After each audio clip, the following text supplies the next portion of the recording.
పశ్చిమాసియాలో ముదురుతున్న యుద్ధ జ్వాలలు ఇప్పుడు గగనతల ప్రయాణాలను ఖరీదు చేస్తున్నాయి. యుద్ధం కారణంగా అంతర్జాతీయ మార్కెట్లో ముడి చమురు ధరలు పెరగడంతో విమాన ఇంధనం ధరలకు రెక్కలు వచ్చాయి. దీంతో విమానయాన సంస్థలు తీవ్ర ఆర్థిక ఒత్తిడిని ఎదుర్కొంటున్నాయి. ఈ భారాన్ని తగ్గించుకోవడానికి ప్రముఖ సంస్థ ఇండిగో సంచలన నిర్ణయం తీసుకుంది. దేశీయ, అంతర్జాతీయ విమాన ప్రయాణాలపై అదనపు ఫ్యూయల్ సర్ఛార్జిని విధిస్తున్నట్లు ప్రకటించింది.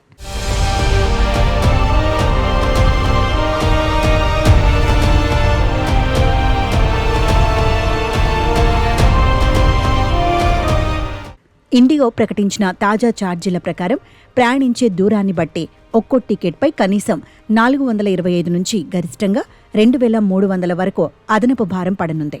ఈ పెంచిన ఛార్జీలు మార్చి 14 నుంచి అమల్లోకి వస్తాయని సంస్థ స్పష్టం చేసింది. అంటే ఇప్పటికే టికెట్ బుక్ చేసుకున్న వారికి కాకుండా కొత్తగా బుక్ చేసుకునే వారందరికీ ఈ అదనపు బాధుడు తప్పదు.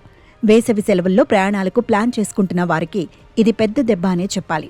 ఈ నిర్ణయం తీసుకోవడానికి గల కారణాలను ఇండిగో వివరించింది. మధ్యప్రాచ్యంలో నెలకొన్న ఉద్రిక్తతలే ప్రధాన కారణమని తెలిపింది. ఇంటర్నేషనల్ ఎయిర్ ట్రాన్స్పోర్ట్ అసోసియేషన్ నివేదిక ప్రకారం జెట్ ఫ్యూయల్ ధరల్లో ఏకంగా 85% కంటే ఎక్కువ పెరుగుదల నమోదైంది. విమానయాన సంస్థల నిర్వహణ వ్యయంలో 40% పైగా ఇంధనానికే ఖర్చవుతుంది. ఇంధన ధరలు అనూహ్యంగా పెరగడంతో తప్పనిసరి పరిస్థితుల్లోనే ఈ స్వల్ప సర్దుబాటు చేస్తున్నామని సంస్థ పేర్కొంది.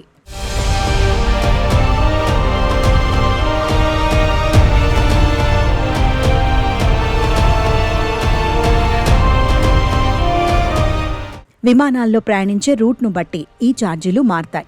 దేశీయ విమాన ప్రయాణాలకు టికెట్పై 425 అదనంగా వసూలు చేస్తారు.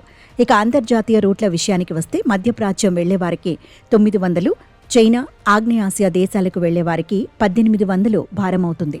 ఆఫ్రికా, పశ్చిమాసియా ప్రాంతాలకు కూడా 1800 విధిస్తుండగా యూరప్ వంటి సుదూర ప్రాంతాలకు వెళ్లే విమాన టికెట్లపై గరిష్టంగా 2300 సర్ఛార్జ్ పడనుంది. ఇండిగో తీసుకున్న ఈ నిర్ణయం విమానయాన రంగంలో చర్చనీయాంశంగా మారింది.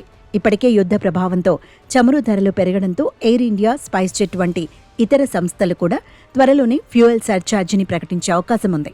ఒకవైపు వేసవి సెలవుల సీజన్ కావడంతో ప్రయాణికుల రద్దీ ఎక్కువగా ఉంటుంది. ఇలాంటి సమయంలో ఛార్జీలు పెరగడం ఇబ్బందికరంగా మారింది.